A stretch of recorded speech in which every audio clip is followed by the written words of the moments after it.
Typhoid हो गया, lower back हो गया, फिर फीवर आ गया और अब वॉमिटिंग हो रही है। और लगभग सबने मान लिया था कि मैं डिस्क्वालीफाई हो सकता हूँ। चंद शब्द सुनने हेतु नित संघर्षों को तत्पर हैं, पिता गर्व से कह सकें कि बेटा मेरा अफसर है। कि अगर कोई एक स्टूडेंट सुन रहा है तो उसे किन बातों का ध्यान रखना है या किन चीज़ों से कोई कॉम्प्रोमाइज़ नहीं करती है? सर, सबसे पहला सजेशन तो मेरा है स्टूडेंटों को कि और विनर्स के बारे में क्या कहना चाहोगे? सर, विनर्स तो नो डाउट कि फिजिकल का अपना एक्सपीरियंस बताओ, फिजिकल को लेके थोड़ा गाइड करो सभी। आप जब ग्राउंड पर उतरते हो तो आपको उसकी रियल डिफिकल्टीज मालूम चलती है। नमस्कार दोस्तों, आज मेरे साथ हैं हमारे एक स्टूडेंट जिनका पूरा नाम है शिवम रघुवंशी और ये एसएससी सीपीओ एग्जाम को क्वालिफाई करके बहुत जल्द अभी ज्वाइनिंग के लिए जा रहे हैं और इन्हें मिला है सीआरपीएफ में सब इंस्पेक्टर की जॉब। तो आज शिवम से हम समझेंगे कि सीपीओ एग्जाम को कैसे इन्होंने टारगेट किया, क्या पढ़ाई का इनका तरीका होता था। और अक्सर स्टूडेंट डरते हैं इंग्लिश सब्जेक्ट से, तो इंग्लिश सीपीओ एग्जाम के लिए बहुत इंपॉर्टेंट है, उसको इन्होंने कैसे प्रिपेयर किया। तो आपके जो भी प्रश्न मन में हो सकते हैं सारे सवाल मैं पूछने का पूरा प्रयास करूंगा। तो शिवम, आपका स्वागत है विनर्स की इस पॉडकास्ट सीरीज में और बहुत सारा कॉन्ग्रेचुलेशंस और बधाइयां आपके सिलेक्शन के लिए। थैंक यू सर, और थैंक्स फॉर इनवाइटिंग मी। ये मंच मिलना बहुत बड़ी बात है। मतलब सेलिब्रेट तो घर वाले करते ही हैं, पर एक सेलिब्रेशन के लिए एक मंच, एक स्टेज देना, उसके लिए बहुत बहुत थैंक यू सर। जी थैंक यू। तो सबसे पहले आपके इंट्रोडक्शन से शुरू करते हैं, थोड़ा आपके बारे में बता दो। जी sir, my name is Shivam Raghuvanshi. I am from Vidisha district, Dahalwada, एक छोटा सा गांव है 250-300 वोटर्स का।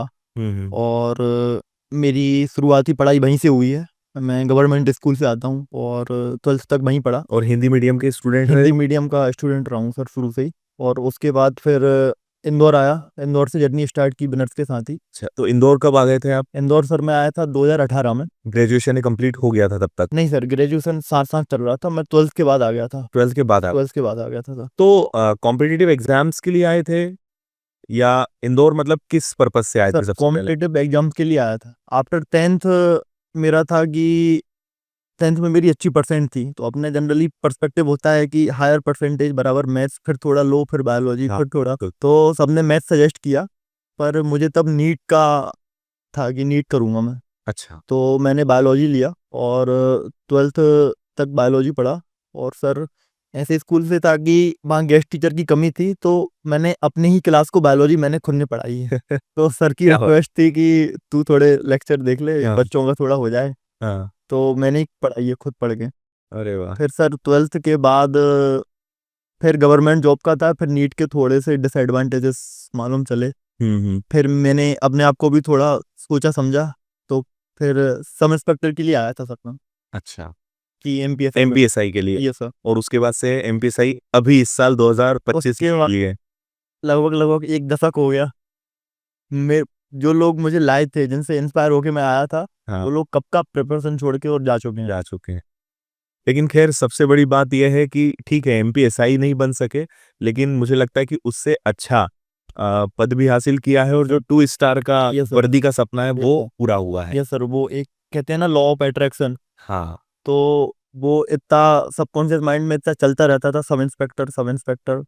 तो लाइफ कहीं ना कहीं से खींच खांच के तीस लाती है वो सब इंस्पेक्टर तक ले जो आए। आपके दिमाग में चलता है, फिर आप उसको खोजने लगते हो हाँ सर। कि ठीक है 2 स्टार का सपना कहाँ से पूरा हो हाँ सकता सर। है, चलो ये एग्जाम है, सीपीओ है, इस पे लग। और सर, इतना ज्यादा अटैच था उससे हम्म। कि इतना ज्यादा अपसेस्ड हो गया था कि सीजीएल की भी इंस्पेक्टर पोस्ट इतनी अच्छी नहीं लगती थी। अच्छा। जितना सब इंस्पेक्टर जो लिखा होता था ना, तो उसी को पढ़ के वहीं स्टक हो जाता था कि सब इंस्पेक्टर को लेके सर एक अलग ही जुनून था। थोड़ा सा अपने घर परिवार के बारे में और मुझे बताओ, मतलब जैसे आपने बताया गांव काफी छोटा है, पापा क्या करते हैं, और जब एग्जाम्स दे रहे थे तब घर वालों का सपोर्ट कैसा था, अभी सिलेक्शन के बाद कैसा वो महसूस कर रहे हैं? कोई ऐसी बात जो आप बताना चाहो यहाँ पे कि मम्मी से जुड़ी हुई, पापा से जुड़ी हुई कोई भी चीज? Yes sir. तो हम 6 लोगों की फैमिली है। 3 बहनें हैं, तीनों मुझसे बड़ी हैं। और हाँ। पापा गवर्नमेंट टीचर हैं, और मम्मी हाउस वाइफ है, और एक मैं सबसे छोटा हूँ। तो पापा जी अपने पापा जी के सिद्धांतों से मैंने बहुत कुछ सीखा है। उनने अपनी लाइफ में स्ट्रगल भी काफ़ी देखा है, हम्म। अभी भी देख रहे हैं। और मेरा सपना यही था कि उनको एक ऐसा स्टेज दे सकूं कि पापा अब आप आराम करिए, अब मैं हो गया हूँ। तो पापा गवर्नमेंट जॉब में टीचर हैं और तीनों दीदियां बड़ी हैं, तीनों टॉपर रही हैं। सबसे बड़ी दीदी टॉपर निकली फिर, तो मुझसे एक्सपेक्टेशन अपने आप सबकी हाई हो जाती थी कि ये, पर मैं अपनी छोटी दीदी से थोड़ा पीछे ही रहा हूँ हर बार, 10th की अच्छा। परसेंट में भी, 12th की परसेंट में भी। और मेरा मानना ये भी है कि उनको तैयार मतलब कर, कंपटीशन घर में ही काफी था। घर में ही काफी था। और मेरा मानना ये भी है कि उनको अगर और फर्दर स्टडी कराते तो वो काफी कैपेबल है। उनने बस एक ही एग्जाम टारगेट किया, वही 2-3 महीने पढ़ाई करके विनर से ही किया है सर उनने भी। अच्छा। उनने ही निकाला और अपनी शादी के साथ एग्जाम क्रैक कर लिया उनने। उनकी तभी उनकी शादी थी, वो टीचर बनी। और सर गांव मतलब किसान भी हैं, मेरे पापा किसानी काफी पसंद करते हैं, खेतों से काफी जुड़े हुए हैं। और हिंदी से एमए है, डबल एमए है हिंदी और पॉलिटी से, तो वो कविताएं भी लिखते हैं। उनकी डायरिया भी मैं छुप छुप के कभी पढ़ लेता था। अच्छा। तो वहाँ भी थोड़ा उनसे काफ़ी इम्प्रेस रहता हूँ मैं, और उनके ट्राई करता हूँ कि उनको उनको फॉलो कर सकूँ। ओके। और सर इसके बाद उनका यही मानना था कि तू कोई सी गवर्नमेंट जॉब सेलेक्ट कर ले, कोई इजी वो सी। भी चाहते थे क्या कि तुम टीचर बनो? हाँ, टीचर बनना चाहते थे सर, हाँ, हर क्योंकि टीचर यही चाहते ये हैं। होता ही है, हर टीचर अगर पिताजी हैं या मम्मी भी है तो वो चाहेंगे कि हमारा बच्चा भी हाँ, टीचर बने। अभी तक वो कहते हैं, कभी जब बात कर रही होती है मम्मी, तो कहते हैं कि ये पापा बोल रहे हैं कि अच्छी खासी टीचर की जॉब ले लेता तो यहीं रहता, अब कहाँ जाएगा, क्या करेगा, अच्छी वर्दी। लेकिन वो अपने आप में कहीं ना कहीं गर्व भी फील करते गर्व महसूस। और नो डाउट करेंगे। और एक छोटी सी लाइन है कि पापा को लेके, सॉरी मेरे से थोड़ा हाँ हाँ हाँ, आराम से, सवाल, कोई दिक्कत नहीं है। वो लाइन मैंने ही लिखी थी, वो ऐसी थी कि चंद शब्द सुनने हेतु नित संघर्षों को तत्पर हैं, पिता गर्व से कह सकें कि बेटा मेरा अफसर है। क्या बात है। और सर गांव पे भी ऐसी चीजें देखी थी, ये तुमने लिखी है, बहुत अच्छे है। और सर गांव पे भी ऐसी चीजें देखी थी कि एक बार एक छोटी सी लड़ाई हो गई थी, तो पापा को थोड़ी चोट लग गई थी उसमें। अच्छा। हाँ, तो मैं गांव पे ही था। तो जनरली सर जो एक बेटे के साथ होता है, खून खौलना और ये, तो मैं अपने पापा को लेके हॉस्पिटल गया, फिर थाने वगैरह देखा, पुलिस वालों से भी कोऑर्डिनेट किया। सर वहां से एक चीज जरूर सीखी कि अगर मैं पुलिस वाला होता ना, तो किसी की हिम्मत नहीं थी मुझे कुछ भी। पावर की वैल्यू उस दिन पावर की वैल्यू की पावर, हाँ, रुतबा जो है। रुतबा जो है, कि सिर्फ इतना सोचना कि एक सब इंस्पेक्टर के पापा हैं वो, यही सोच के कोई किसी की हिम्मत नहीं हुई। नहीं होती। और सर मुझे कुछ भी अग्रेसिव कदम उठाने से मेरे पापा ने ही मुझे रोका कि बेटा तेरे को कुछ करना है और तू इन इन सब में नहीं नहीं पड़ेगा। तो सर वहाँ से थोड़ी और मुझे अपने कि मैं अपने परिवार को भी एक सिक्योरिटी दे सकता हूँ और खुद को भी एक सिक्योर फील करा सकता हूँ। वहाँ से भी सर सब इंस्पेक्टर के लिए ऑब्सेशन बहुत बढ़ गया था सर, एक्सपेक्टेशन मुझसे काफ़ी हाई रही हैं। अभी भी घर वाले सोच रहे हैं कि ऐसी कोई जॉब जिसमें ठीक है, इधर सब ही, इंस्पेक्टर तो बन गए लेकिन कुछ और सुकून वाली कोई जॉब ढूंढ कि लो, इधर ही रहूं। टीचर बन। हाँ सर, मम्मी के मन में तो वही है कि तू इंदौर में है, तभी वो 2-3 बार फोन कर देती हैं, हाँ ट्रेनिंग कैसे करेगा, तू रस्सी कैसे चढ़ेगा, तू कूदेगा कैसे। हाँ। उनको तो सर अभी उनके लिए तो मैं उनका बेटा ही हूँ अभी। सिलेक्शन वाले दिन और सिलेक्शन जब रिजल्ट आया, हाँ मतलब सर, तब उनका क्या उस दिन रिएक्शन था, क्या बातें हुई? ये दिवाली वाले दिन की बात है, दिवाली वाले दिन रिजल्ट आया था इसका। मैं शाम को अपने दोस्तों के साथ बाहर बैठा था और बस हम ऐसे ही इंतजार कर रहे थे कि पता नहीं कब रिजल्ट देंगे, और हम बात कर रहे थे कि आज तो दिवाली है, आज थोड़ी रिजल्ट देंगे, आज तो सब छुट्टी पे होंगे। हाँ। पर शाम को 7 बजे फोन आता है कि अरे तुझे कौन सा डिपार्टमेंट मिला। मैंने कहा रिजल्ट आ गया क्या, कहा हाँ।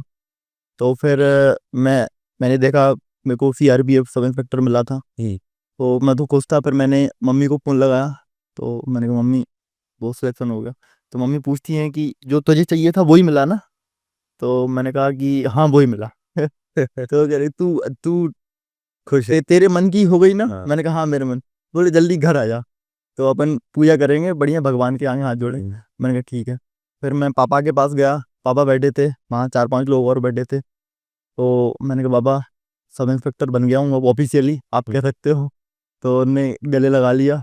फिर वहाँ सब लोग बैठे थे, बोले इनके इनके पैर पैर छुओ बेटा, सबके पैर छुए।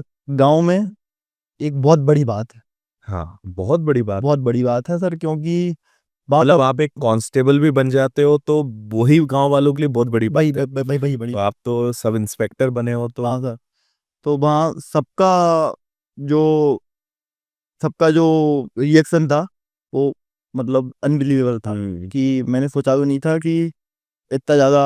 और शायद कोई अभी तक बना भी नहीं होगा ना गांव हाँ से। सर, हाँ सर, गांव से अभी तक कोई इतनी बड़ी पोस्ट पे नहीं गया है। तो सबका रिएक्शन ये था कि यार हमें तो पता ही था कि तू कुछ करेगा, बड़ा ही करेगा, शुरू से और पढ़ने में बहुत शुरू अच्छे से रहे पढ़ने हो, में अच्छे रहे हो। सिंसियर रहे हो। हाँ, जो पहले जन ने ये भी बोल दिया होगा कि अरे वो तो कुछ नहीं कर पाए। ठीक है, वो तो इंदौर जाके इंदौर का पानी लग गया उसे। वो लोग भी, अरे तू तो था ही, तू तो बने ही बड़ी पोस्ट के लिए था। और सर इस बीच में एक छोटा सा इंसिडेंट और हुआ था, हम्म। कि जैसे मैंने बताया जमीन से हाँ जुड़े हैं पिताजी, तो कुछ कारणवश जमीन अपने डौरी बहुत चलती है। हाँ। और मैंने बताया 3 दीदियां हैं, तो जमीन को थोड़ा सेल करना पड़ा था। हम्म। उससे पिताजी काफी हताश से हो गए थे वो भी। क्योंकि पुश्तैनी हाँ, जमीन है हाँ, और एक लगाव होता है। हाँ, लगाव होता। जबकि पूरी ने एक छोटा सा पार्ट बेचना पड़ गया था, पर उसको मतलब ये काफी ज्यादा डिप्रेसिंग होता है कि अपने पिता को कोई ऐसा देखे। मैंने सर वो देखा है, हम्म। कि मैंने घर पे झगड़े भी देखे हैं। फिर वो थोड़ा एक वो भी देखा है कि किसी से बात ही नहीं कर पा रहे पिताजी, क्योंकि सर अपनी सोसाइटी में ये होता है कि अगर पापा बोल देंगे कि यार मैं तो कमजोर पड़ रहा हूँ, तो फिर पूरी फैमिली तो आपके कंधों पे ही है। सही बात। तो वो बताना भी नहीं चाह रहे कि मैं किन चीज़ों से डील कर रहा हूँ, पर डील भी कर रहे हैं उन चीज़ों से। पर मैंने उनको उसी उसी खेत के बाजू में बैठे देखा है घंटों तक। तो और सर ये कहने की भी हिम्मत नहीं होती थी तब कि अरे पापा मैं सब ठीक कर दूंगा, हाँ सही। क्योंकि सर तब एक कोई मंच ही नहीं था, स्टेज ही नहीं था, ऐसा ही आ नहीं रही थी। हम्म। और मैं काफ़ी ज़्यादा बीच में फील कर रहा था, झूला हुआ। तो ये काफ़ी इंसिडेंट्स रहे हैं सर, जो जिनने मेरे को और मोटिवेशन दिया है कि लौट के तो नहीं जाऊंगा, कुछ करना है अपने कुछ पापा करना है। के लिए, मम्मी के लिए, घर वालों हाँ, के लिए। मेरा कांस्टेबल 2021 या 22 में जो आई थी, इसमें मेरा स्कोर अच्छा था, हम्म। उसमें मैं मेरिट आउट हूँ। तो तब भी काफ़ी खुश थे, तब मैं खुद बहुत खुश था कि अरे चलो कांस्टेबल हम्म। बन गए, अब कुछ आगे बढ़े। अब कुछ पढ़ाई कर लेंगे, कुछ बड़ा कर ही लेंगे। पर उसमें मेरिट आउट हुआ, तो तब भी मैं काफ़ी हताश था यहीं। और मुझे याद है इंसिडेंट कि मैं और मेरा दोस्त बैठे थे, तो जैसे ही जब फाइनल जो मेरिट आई, तो वो काफ़ी श्योर थे। तो हम ज्ञानी जी की ढाबा के सामने बैठे थे। तो वो कहता है कि अरे रिजल्ट आ गया, बता आज कौन सी सब्जी खिलाएगा तू। और मैं मेरा नाम ढूंढ रहा हूँ उसमें, और हम्म। वो मिल नहीं रहा है। तो मैं काफ़ी हैरान परेशान। फिर एक्सेप्ट किया कि नहीं हुआ। तो फिर मैंने घर पे फ़ोन लगाया, मैं नहीं हुआ। तो सबने ही बोला अरे तू बड़ी जॉब के लिए बना है पागल, तू इन छोटी चीज़ों से निराश नहीं हो सकता। पर सर मैं काफ़ी अपसेट था कि अरे ये क्या हो गया मेरे साथ, ये ऐसा मेरे साथ ही क्यों हो रहा है। हाँ, पर अब जाके लग रहा है कि ठीक था हम्म। वो भी जरूरी था, और ठीक भी था। जो होता है अच्छे के लिए जो होता है। होता है अच्छे के लिए होता इंग्लिश पे अब थोड़ी बात करते हैं, है। जी। क्योंकि हिंदी मीडियम के रहे हो आप और गवर्नमेंट स्कूल से ही पढ़ाई करी है, और सीपीओ एग्जाम के लिए इंग्लिश बहुत इंपॉर्टेंट है। हाँ तो तो कैसे इंग्लिश को अच्छा किया? हम्म, और इस वीडियो को अगर कोई ऐसा बच्चा देख रहा है जो एकदम जीरो है अभी इंग्लिश में, या बहुत ज्यादा डर है, तो उसको क्या एडवाइस दोगे? तो इंग्लिश की प्रिपरेशन भी प्लस एडवाइस भी। मैं हिंदी मीडियम से हूँ शुरू से, पर इंग्लिश में मेरा रुझान काफ़ी अच्छा था शुरू से। मैं जब 5th क्लास में था, तो हमारे गांव में एक सर हैं, अरुण सर करके, अरुण शर्मा जी हैं। वो एमबीए करके आए थे। तो मैं उनसे काफ़ी इम्प्रेस रहता था। वो इंग्लिश में बात करते थे, किसी से फ़ोन से बात कर रहे हैं तो वो इंग्लिश में बात कर रहे हैं। अच्छा। तो मैंने उनसे बोला सर मेरे को इंग्लिश पढ़ा दो। तो कहते हैं यार मेरे पास तो टाइम नहीं रहता, ठंड थी उस दिन, सुबह 4 बजे आना पड़ेगा, और मैं तो अर्ली मॉर्निंग पर्सन हूँ, तो सुबह 4 बजे से बैठ लेगा। तो मैंने कहा हाँ सर बैठ लूँगा। तो मैं सुबह 4 बजे उठ के जाता था। तो सर मेरे 5th क्लास में टेंस हुए, मॉडल्स हुए, ये सब उनने कंप्लीट करा दिए थे। और मेरे बेसिक्स वहाँ से काफ़ी अच्छे हो गए थे इंग्लिश के। हम्म। और फिर मैंने इंग्लिश को पढ़ना वहाँ से चालू कर दिया था। और इंग्लिश मेरा सबसे स्ट्रॉन्गेस्ट सब्जेक्ट था। 10th में भी 12th में भी इंग्लिश ने ही मुझे आगे बढ़ाया। और उसके बाद भी मैं अपने इंग्लिश टीचर्स का फेवरेट रहा हूँ। पर अगर कंपटीशन की बात करें, तो वो काफ़ी एक डिफरेंट। हाँ, बेस तो उसने मुझे हेल्प की काफ़ी, पर सर बेस वो हिंदी मीडियम का, अपन डेली बात नहीं कर रहे हैं, कोई बात करने वाला मिला भी नहीं है, तो वो काफ़ी एक मेन पार्ट नहीं हो पाया था कवर। तो यहाँ आगे बुकेब वगैरह, ये एक मेरा दोस्त है, बुआ का लड़का है, उसने मेरे को एसएससी में गाइड किया सर, आनंद रघुवंशी उसका नाम है, अभी नागपुर में पोस्टेड है। तो उसने बताया, जब मैं कॉन्स्टेबल को लेके काफ़ी ज़्यादा वो था, तो उसने बताया कि अरे तेरी इंग्लिश अच्छी है। इंग्लिश के नाम से सर मुझे भी उतना ही डर था, भले मेरी इंग्लिश अच्छी थी, पर जब कहते थे कि यहाँ से एसआई में 30 नंबर की इंग्लिश आती थी पहले, तो मैं इंग्लिश पढ़ तो रहा था, पर जब कहते थे कि यहाँ की एसएससी का लेवल शुरू हो गया है, तो मैं बैग उठा के चल देता था कि चलो अब एसएससी के लेवल पे क्या। और मतलब वो पहले से ऐसा था कि अब उस लेवल के लिए तो हम बने नहीं है, उस लेवल तक जाना ही नहीं है। हाँ, उस लेवल के लिए बने नहीं है, अपन कहाँ वो कम्पीट करेंगे इन लोगों में। इंग्लिश तो मतलब उनकी एकदम तगड़ी इंग्लिश तगड़ी होती है। लेकिन फिर उसने गाइड किया कि अरे तू भूत मत बना इंग्लिश को, भूत मत पाल उसका, डर मत उससे, तू बता तेरे को क्या। उसने मेरे को 4-5 सेंटेंसेस दिए, बोले इसमें एरर एरर ढूंढ। तो सर मैंने एरर ढूंढे, तो कहते और कहते यही आते हैं, ये प्रीवियस ईयर के क्वेश्चन है। मैंने कहा क्या बात कर रहा है, कह रहा हाँ, कहते तूने कभी देखा है पेपर उठा के। मैंने कहा तो सर उसने पहली बार एसएससी का फॉर्म डलवाया था मुझसे, उसने मेरे को प्रॉपर गाइड किया कि तू वोकैब के लिए ये कर सकता है, रीडिंग कॉम्प्रिहेंशन के लिए ये कर सकता है, और तू कैपेबल है, तू ऐसे हार मत मान। वहां से मेरी एसएससी की जर्नी शुरू हुई, मैंने एमपी को पूरा ही बाय बाय बोल दिया कि अब एमपी जी के पूरे एसएससी पे शिफ्ट हो गए। हाँ, एसएससी पे शिफ्ट हो गया। वहां से पता चला कि केवल आपको लिमिटेड चीज़ें पढ़नी है और आप काफ़ी अचीव कर सकते हो। फिर एसएससी की पोस्ट के बारे में शुरू किया। और सर जो लोग हिंदी मीडियम से हैं उनके लिए एक मस्ट मस्ट है, मस्ट फॉलो रूल है कि आप पढ़ना चालू कीजिए, टूटी फूटी। आपको जब तक उसका हिंदी मीनिंग समझ में नहीं आ रहा है, आपको जब तक वो कॉम्प्रीहेंड नहीं कर पा रहे हैं, तब तक आप काफ़ी लोगों से पीछे हैं। सिर्फ ग्रामर रूल पढ़ के और सिर्फ वोकैब करके आपको वो एडवांटेजेस नहीं मिलेंगे जो आपको रीडिंग से मिलेंगे।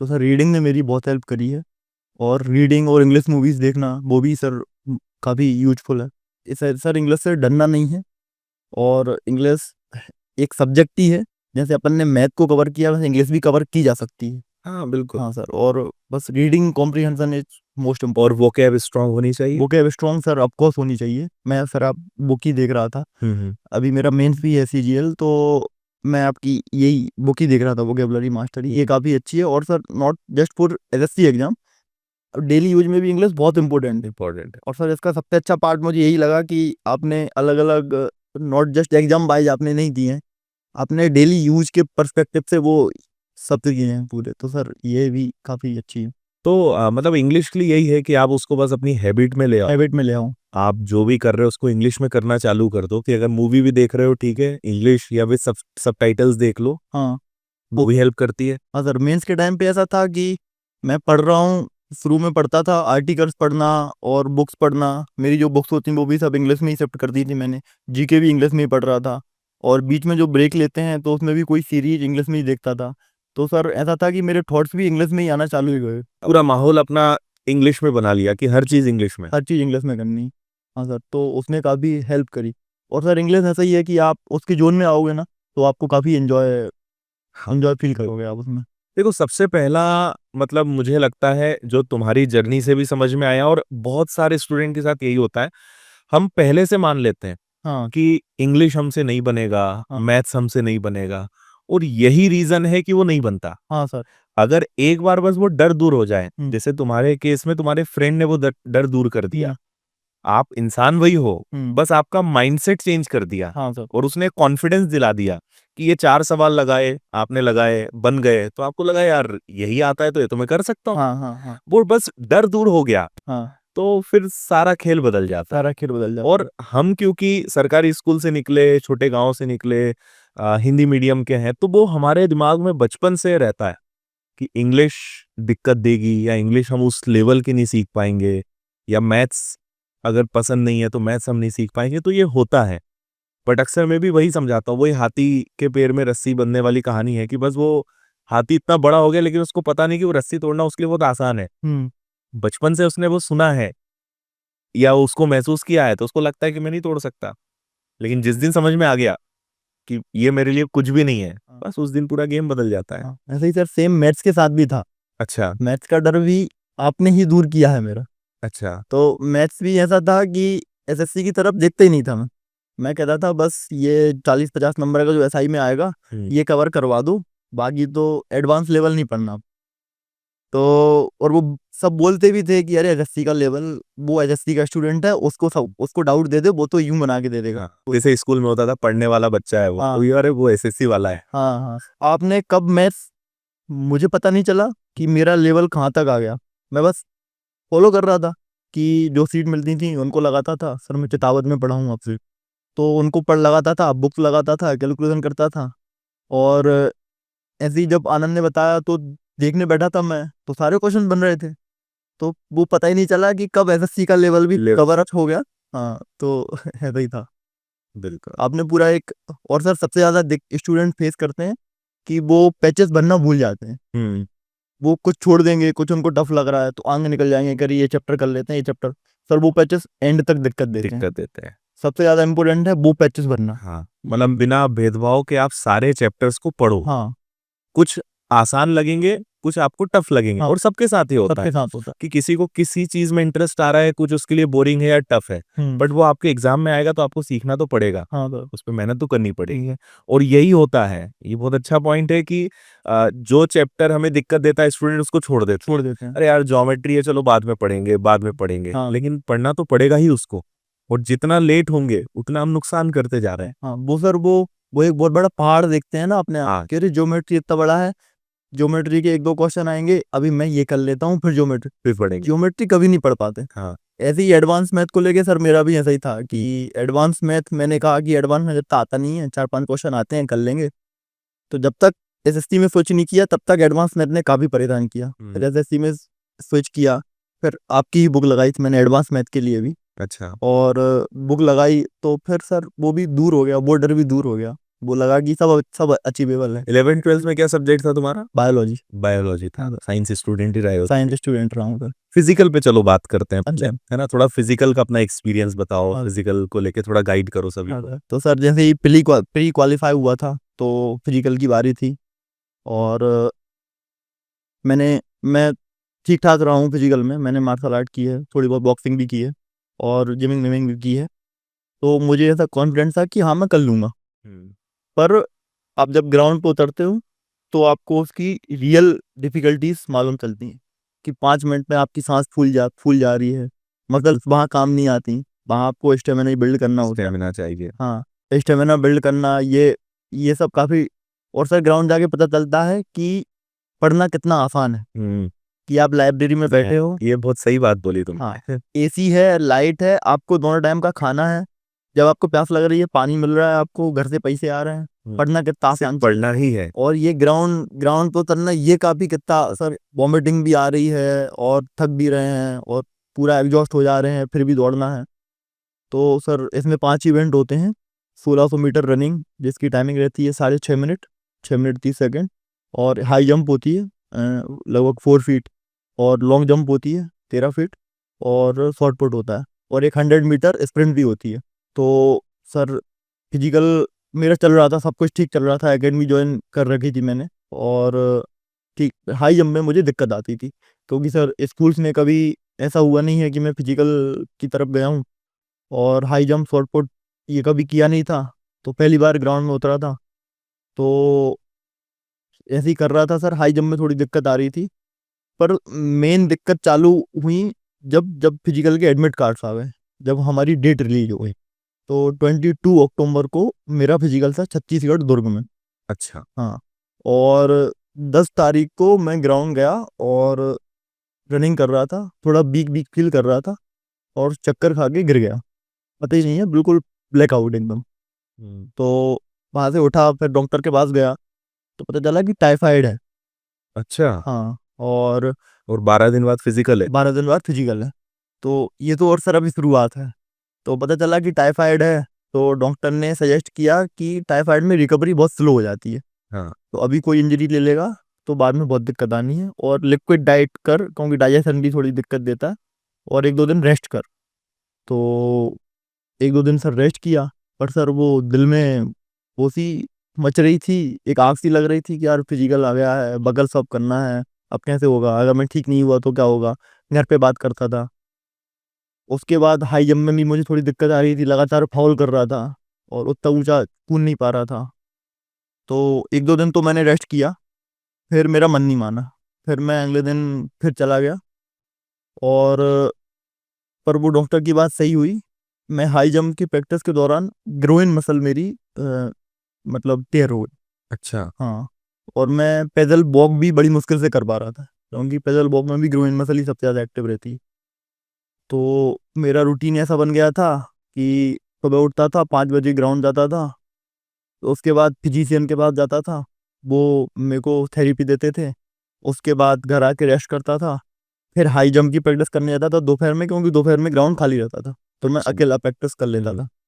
तो वहाँ अगर ग्रोइन मसल ठीक है तो ठीक है, नहीं तो फिर वापस फिजिशियन के पास जाना है, वापस से वो करना है, और शाम को वही। और फिर एक और हुआ कि ग्रोइन मसल तो धीरे धीरे रिकवर कर रही थी जैसे तैसे। फिर मैं पानी पी रहा था, तो सर लोअर बैक पेन होता है, उसको हमारे गांव में कुस्का चढ़ना बोलते हैं। हम्म। तो लोअर बैक की जो वो उसमें बहुत तेज पेन आना चालू हो गया एकदम से, कि आप लेटे लेटे हो तब भी आपको पेन हो रहा है, ऐसा पेन आना चालू और हो गया। फिजिकल में कितने दिन बचे थे? फिजिकल में यहाँ से 6-7 दिन बचे थे। अच्छा। हाँ, और ये हालत है अभी? ये हालत है सर।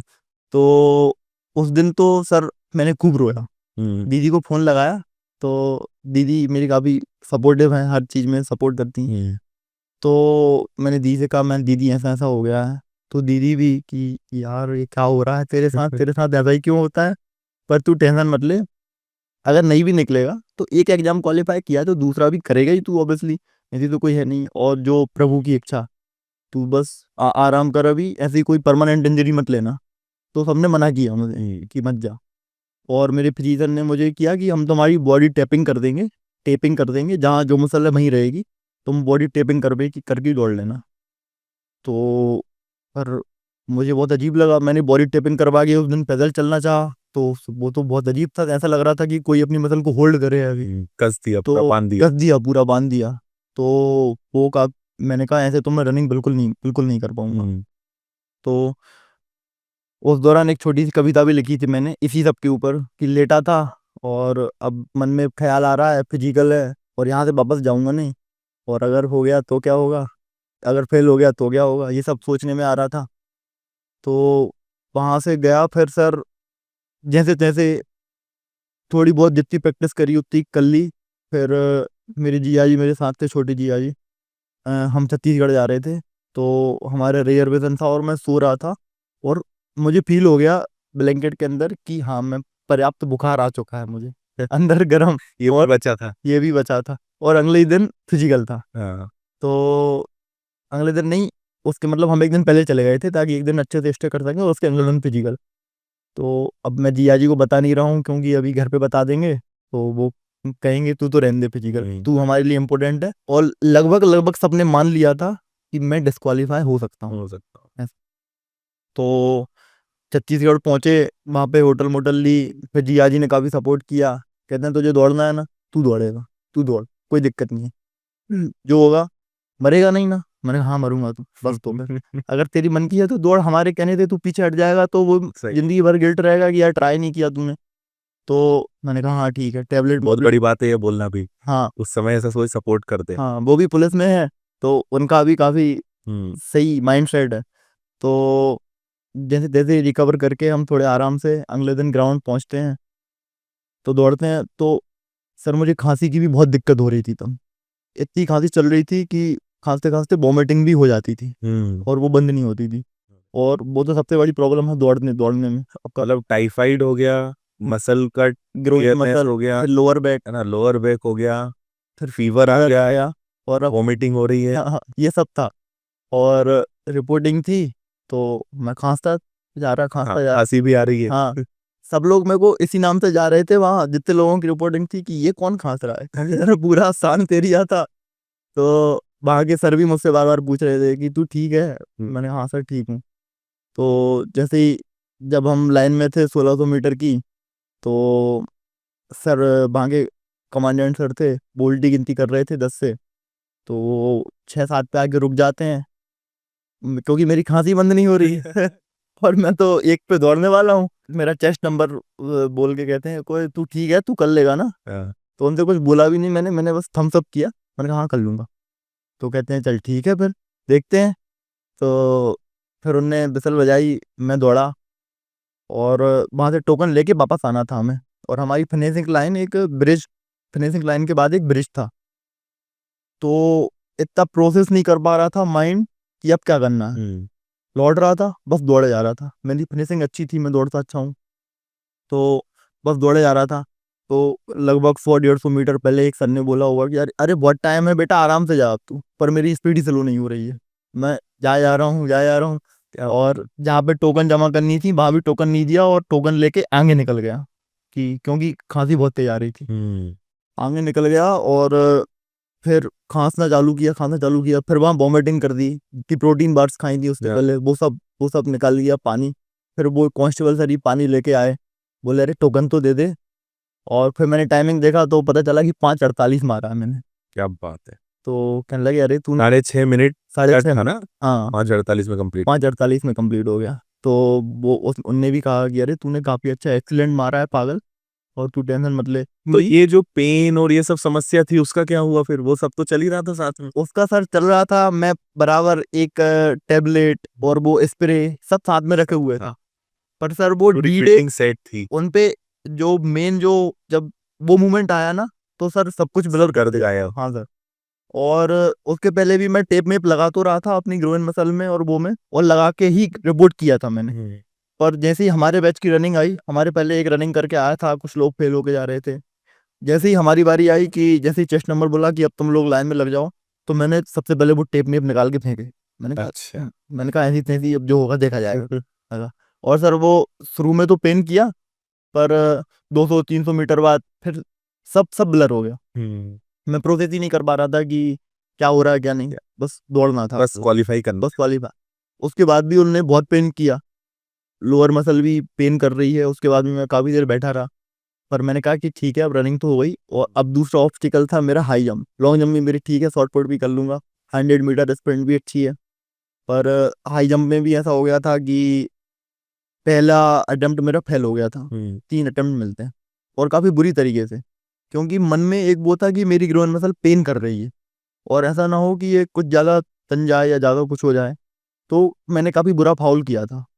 तो हम हमें तो हमको सेकंड अटेम्प्ट मिला, और कोइंसिडेंटली कि वो पोल टूट गया था उनका, तो उनको नया पोल लाने में थोड़ा टाइम लग गया। और उस टाइम में मैंने अपने आप को बस यही समझाया कि इस पे ध्यान नहीं देना है। तूने 1-2 अटेम्प्ट किए हैं, तू कूद सकता है, पहले कूदा है। अगर एक बार भी तूने सही अटेम्प्ट किया है, 100 में से 99 बार फाउल किया है, अगर एक बार भी तू कूदा है तो आज भी कूद सकता है। सही है। ऐसा तो है। तो सब लोग जो फेलियर लोग थे जिनका सेकंड अटेम्प्ट था, वो एक ग्रुप बना के अपनी स्ट्रेटेजी डिस्कस कर रहे थे कि अगर ये अपन टाइगर जंप कर देंगे, अपन ऐसा कर देंगे, अपन वैसा करनी, ये इम्पोर्टेंट है। तीसरा तो सब फाउल करते हैं, तीसरे में प्रेशर बहुत हो जाता। और मुझे याद है मैं एक पेड़ की छांव में अलग बैठा था, ना मैं वार्म अप कर रहा था, ना बॉडी स्ट्रेच कर रहा था, ना कुछ कर रहा था, बस एक अच्छा बैठा था। और वहाँ सर भी बोलते हैं कि आ जाना ज्वाइन कर ले। मैं नहीं सर मैं ठीक हूँ।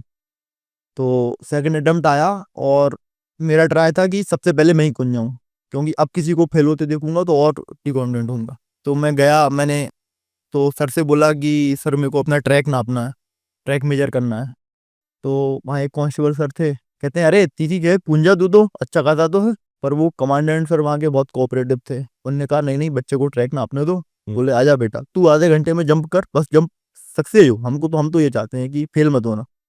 तो मैंने अपना ट्रैक कंप्लीट किया। और फिर एक चीज़ और रियलाइज हुई कि पिछला मैंने जो अटेम्प्ट लिया था, रन अप लिया था, वो ज़्यादा दूर से ले लिया था। अच्छा। हाँ, तो ये काफ़ी सही था। तो मैंने प्रॉपर अपना रन अप लिया, एक बार लेके देखा, और जैसे ही जंप करने गया तो जंप हो गई। हो गई। हाँ जंप क्लियर हो गई। मैंने देखा कि पोल नहीं गिरा है, फिर कहा ठीक है। और मेरा एक दोस्त था, वो भी ताली बजा रहा है वहां से कि अरे कर दिया भाई तूने, गुड गुड। और मैंने जमीन में 2-3 हाथ मारे कि अरे अब कोई नहीं रोकेगा अपन को। तो ऐसे जिया जी बाहर वेट कर रहे थे। जब ये सब हो गया था, तो उनको पहले ही पता लग गया था, क्योंकि जो लोग जो फेल होके गए थे उनने बता दिया था कि वो एक खांसते खांसते जो तुम्हारे साथ वाला था ना, जो बहुत खांस रहा था, उसका हो गया, उसका हो गया, उसने खांसते खांसते ही सब कर दिया यार। और वहाँ सब लोगों को लग रहा था कि मेरा तो नहीं होगा। पर मैंने अच्छा किया वहाँ से, फिर मैंने फ़ोन लगाया, जैसे ही थोड़ा 15 मिनट का ब्रेक मिला हमें, तो मैंने फ़ोन लगाया, तो जिया जी को मैंने फ़ोन लगाया, तो जिया जी कहते हैं, "हो गया ना बेटा?" मैंने कहा, "हाँ, हो गया।" कह रहे, "बस तो फिर क्या ही टेंशन, आजा बाहर वेट कर रहा हूँ।" मैंने कहा, "हाँ, आता हूँ कुछ खा के।" तो फिर मैंने उनसे कहा, "मैं जिया जी पेन बहुत कर रहा है यार।" कह रहे, "आजा अब तो अपन सब दिखा लेंगे।" फिर मैंने घर पे बताया, तो घर पे जिया जी ने ऑलरेडी बता दिया था। अच्छा। तो मैंने दीदी को फ़ोन लगाया, तो उन्होंने मेरे साथ ज़्यादा किया कि हमको तो पता ही था तू हो जाएगा। अरे मैंने कहा आपको किसी ने बता दिया पहले, तब आप सरप्राइज़ नहीं हो रही हो? हाँ। कह रहा हाँ, हमको जिया जी ने बता दिया है, और पापा-मम्मी सब बहुत खुश थे। सबको लग रहा था कि हाँ, ठीक है। वो होता है ना कि ज़िंदगी आपकी कभी-कभी परीक्षा लेती है, हाँ, ये आपको और मजबूत बनाना चाहती है। ये वही एक इंसिडेंट है हाँ, हाँ, कि मतलब उसको चैलेंज मान लिया, उसको फेस किया, तो उसका रिज़ल्ट मिला। हाँ, हार मान लेते या ऐसा था कि नहीं यार नहीं हो, वही है माइंडसेट हाँ, कि हार मान लेते या सोच लेते कि नहीं-नहीं ये तो हो ही नहीं पाएगा, तो गए थे फिर। सर कुछ इमोशंस, जैसे मैंने वो कविता लिखी थी जब मैं बेड रेस्ट पे था। हुँ। वो था कि कब तक लेटूँ सैया पर मैं, कब तक शोक मनाऊँ, और बस सिर्फ का ध्यान धरूं और रणभूमि को जाऊं, विश्रामों के इन क्षण को ना खुद की पहचान बनाऊं, या तो खुद को सिद्ध करूं मैं, या कायर कहलाऊं, और अरे! नित्य निर्मित इन बाधाओं से शिवम को अब अवगत कर पाऊं, और अंतिम क्षण तक युद्ध करूं, या सिंहासन को पाऊं।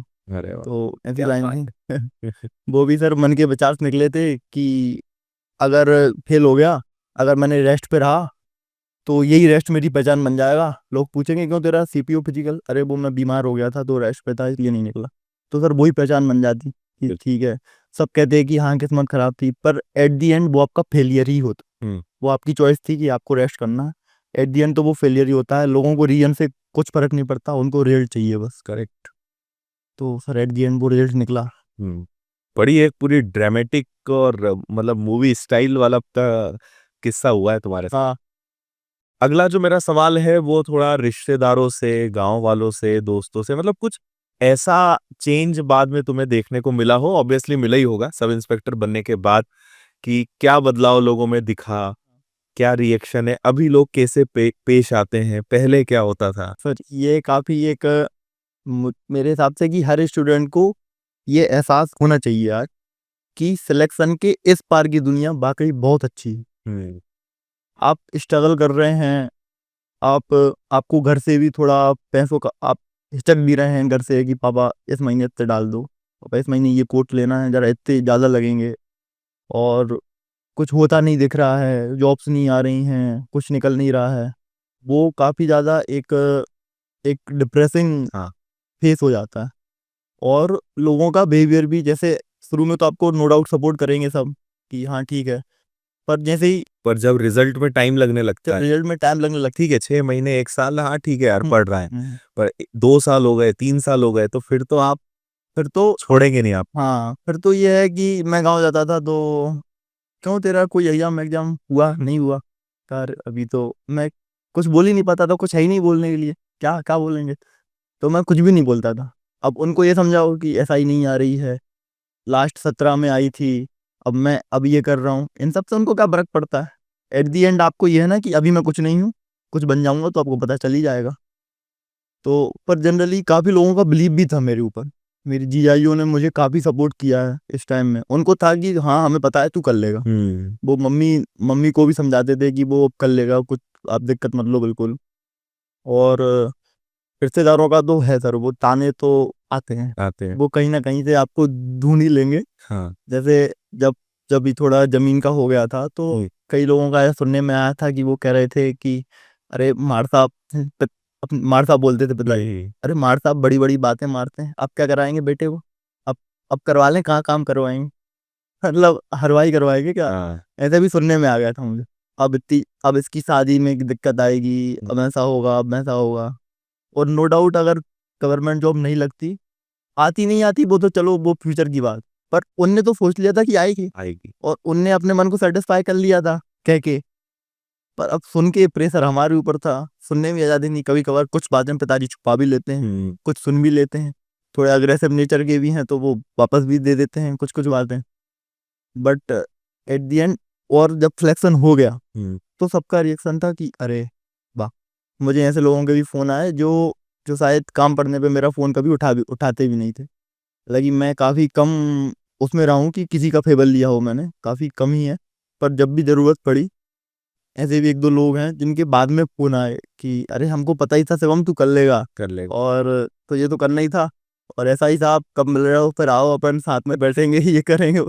तो ऐसा भी एक्सपीरियंस और नो डाउट कि लोगों का नेचुरली पर्सपेक्टिव चेंज हो ही जाता है होता है।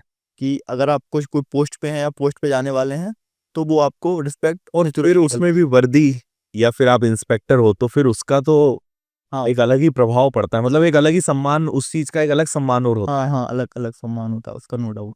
तो काफ़ी है, ज़्यादा बदलाव है। इम्पैक्ट पड़ता है काफ़ी। पर बहुत जरूरी है लाइफ में ये फेज भी देखना हाँ, कि बिफोर और आफ्टर वाला जो फेज है ना, कि पहले जब लोग आप पर भरोसा नहीं कर रहे हैं, लेकिन जैसे ही आप कुछ बन जाते हैं फिर वो जो बदलाव देखने को मिलते हैं, उसका भी एक अपना आनंद है। मैंने बीच में ये भी सोचा कि कोई प्राइवेट जॉब कर लूँ क्या?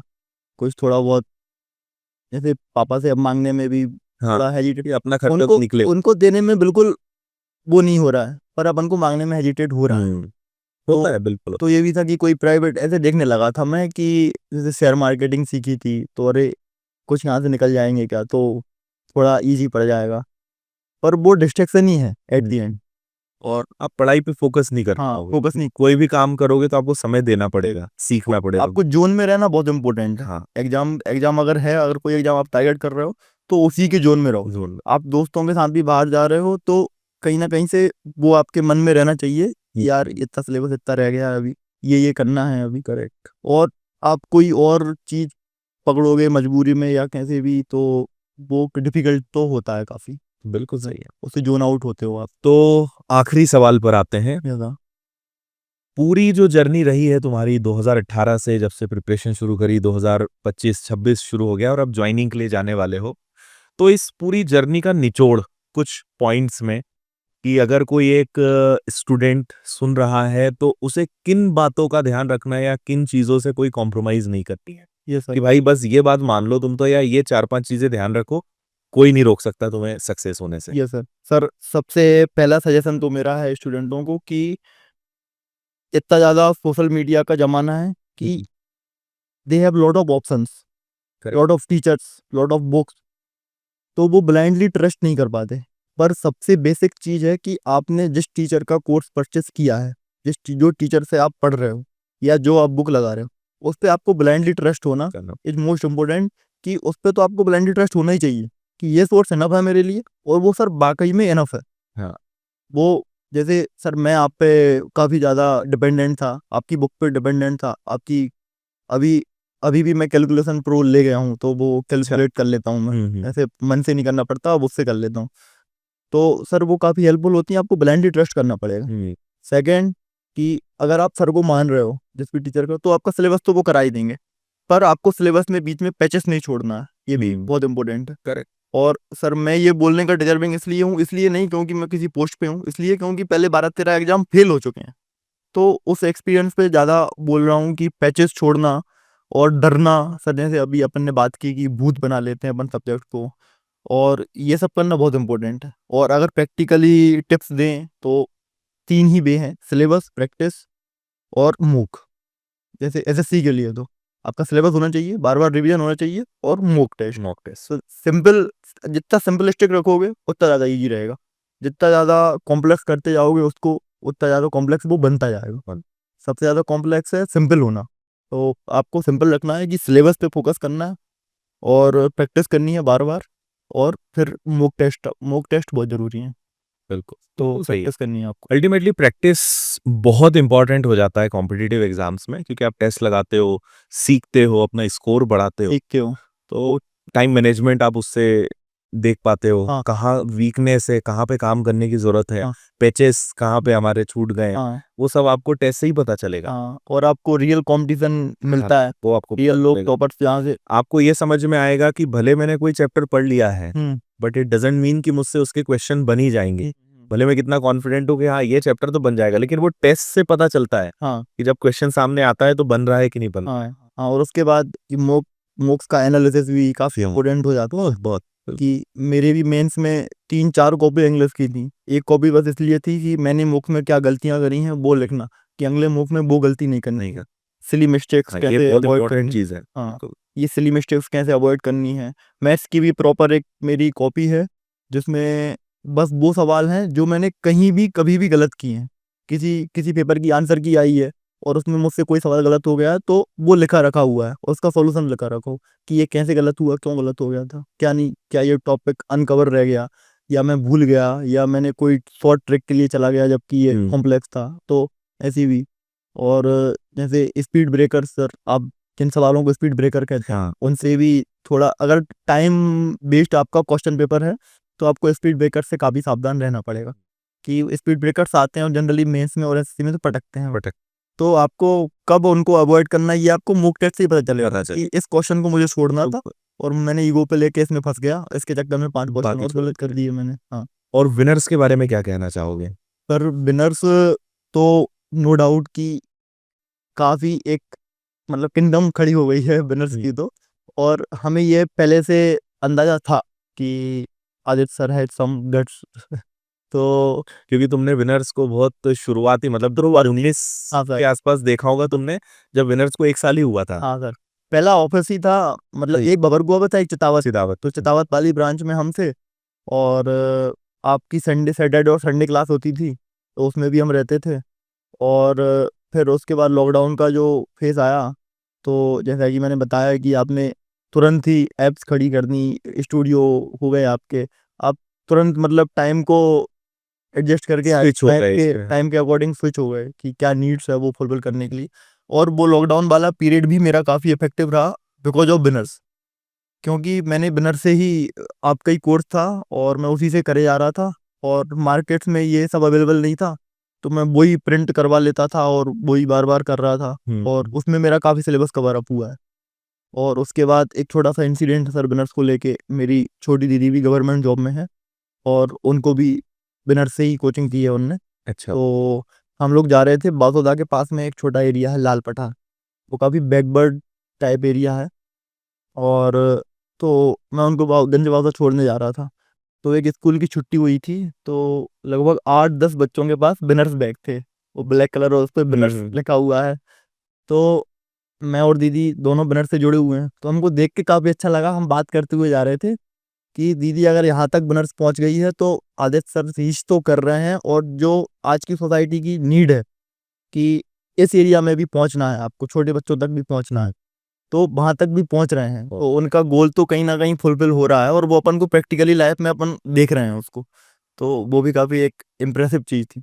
और आज तो सर नो डाउट आपका और अब काफी अच्छा है, बिल्ड हो चुका है। और मैं ऐसी उम्मीद करता हूँ और पता भी है कि ये और भी बहुत आगे जाएगा। जरूर जरूर बिल्कुल। एक्चुअली क्या शुरू से बस लक्ष्य या कहें या एक पर्पस बड़ा क्लियर था कि जो स्ट्रगल या जो गाइडेंस मुझे नहीं मिला वो मुझे स्टूडेंट्स तक पहुंचाना है कि यार जब मुझे नहीं मिला और मुझे इतनी मेहनत करनी पड़ी, अगर ये एकदम आसानी से सबको मिल जाए तो एक तो गाइडेंस सबको बहुत आसानी से मिलना चाहिए और दूसरा मैथ्स हो या इंग्लिश हो इन सब्जेक्ट का डर सबके दिमाग से निकलना चाहिए। क्योंकि मैंने खुद वो फेस किया है, मुझे बिल्कुल पसंद नहीं था मैथ्स। 11-12 सेम मेरी स्थिति थी कि मैं भी साइंस बायोलॉजी का स्टूडेंट हूँ, डॉक्टर बनाना चाहते थे घर वाले मुझे। लेकिन मुझे समझ में आया कि नहीं यार हम इस चीज़ के लिए नहीं बने हैं और मैथ्स बस नहीं पढ़ना है, बाकी सब पढ़ लेंगे। पर जब कॉम्पिटिटिव एग्जाम्स की प्रिपरेशन शुरू हुई और समझ में आया कि नहीं मैथ्स बहुत अच्छा विषय है, बस किसी ने पढ़ाया नहीं उस तरीके से, तो फिर पता नहीं वो एक मिशन सा बन गया कि नहीं अब तो सब तक मैथ्स पहुंचाना है। हाँ, और सर गाइड, इसमें एक गाइड का होना बहुत इम्पोर्टेंट भूमिका अदा करता है बिल्कुल है। आपकी जर्नी में। जैसे मुझे अभी भी ऐसा लगता है कि 12th के बाद अगर मुझे कोई ढंग का गाइड मिला होता तो शायद अभी जो अचीव किया है उससे और बड़ा, या शायद बहुत पहले अचीव कर चुके होते हैं। क्योंकि 2012 में एक करियर गाइडेंस वाले सर आए थे हमारे स्कूल में और वो आर्मी से रिटायर्ड मेजर थे। तो वो बस ऐसे ही आए थे कि अपनी बस फॉर्मेलिटी पूरी करने आए थे, पर इंट्रोडक्शन ले रहे थे सबका और मैंने अपना इंट्रोडक्शन पूरा इंग्लिश में दिया उनको और तेज आवाज में, मैं पीछे बैठा था। तो उनको वो इम्प्रेस हो गए मुझसे, तो उन्होंने मुझे आगे बुलाया, बोले hey you young man come here. तो मैं आया तो कहते हैं कि एक बार और इंट्रोडक्शन दो, मुझे तुम्हारी बॉडी लैंग्वेज देखनी है। तो मैंने फिर इंट्रोडक्शन दिया, फिर उन्होंने तालियां बजवाई। कहते कि यार हम तो ये सोच के आए नहीं थे कि हमको ऐसा भी कोई स्टूडेंट मिलेगा, हम ऐसे किसी स्टूडेंट को भी फेस करेंगे।